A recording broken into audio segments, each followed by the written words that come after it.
আসসালামু আলাইকুম। সবাই কেমন আছেন? আশা করি সবাই ভালো আছেন। আমি আজকে এখন রাতে নতুন একটি ভিডিও নিয়ে আপনাদের সামনে হাজির হলাম।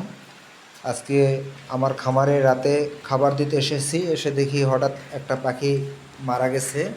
এই যে পাখিটা মারা গেছে। তো আসলে আপনাদেরকে জানাবো যে আসলে আমার এই পাখিটি আসলে কিভাবে মারা গেল। হঠাৎ দেখা যায় যে খামারে অনেক পাখি মারা যায়। আসলে পাখিগুলো মারা যায় কি কারণে, সেটাই আমরা এখন দেখব। আসলে এই পাখিটা আমরা কাটবো, কেটে দেখব আসলে কি সমস্যা। আমার যতদূর ধারণা, এই পাখিটা ডিম পাড়তে গিয়ে ডিম আটকে গেছে, আটকে গিয়ে মারা গেছে। তো দেখি পাখিটা কাটবো, কেটে দেখব আসলে কি সমস্যা হচ্ছে। তো চলুন আমরা পাখিটা কেটে দেখি আসলে কি সমস্যা হচ্ছে।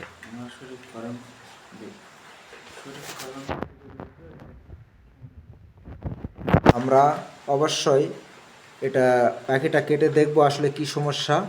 সমস্যা দেখে আসলে কি সমস্যা, সেই সমস্যার সমাধান অবশ্যই খুঁজে বের করব।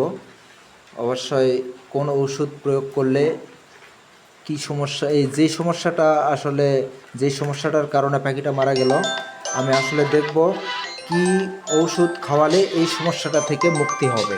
তো চলুন পাখিটা কেটে দেখা যাক আসলে কি সমস্যা হচ্ছে পাখিটার, কি কারণে পাখিটা মারা গেল।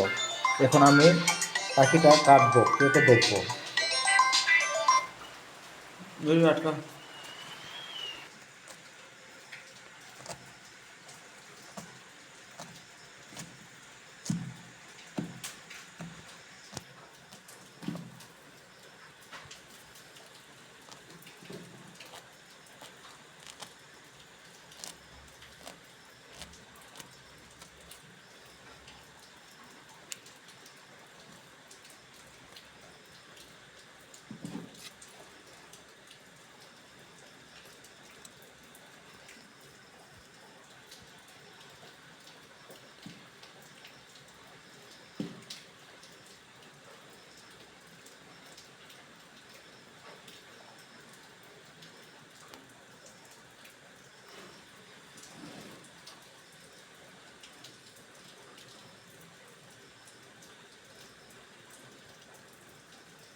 দেখেন আমাকে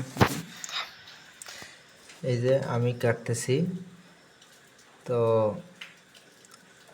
এই যে আমি দেখতে পাচ্ছি এটা ডিম আটকে গেছে, যার কারণে পাখিটি মারা গেছে। তো আরও একটু ভালো করে ক্লিয়ারভাবে আমি আপনাকে দেখানোর চেষ্টা করেছি। ধৈর্য ধরে ভিডিওটি শেষ পর্যন্ত দেখুন, অবশ্যই ক্লিয়ার বুঝতে পারবেন।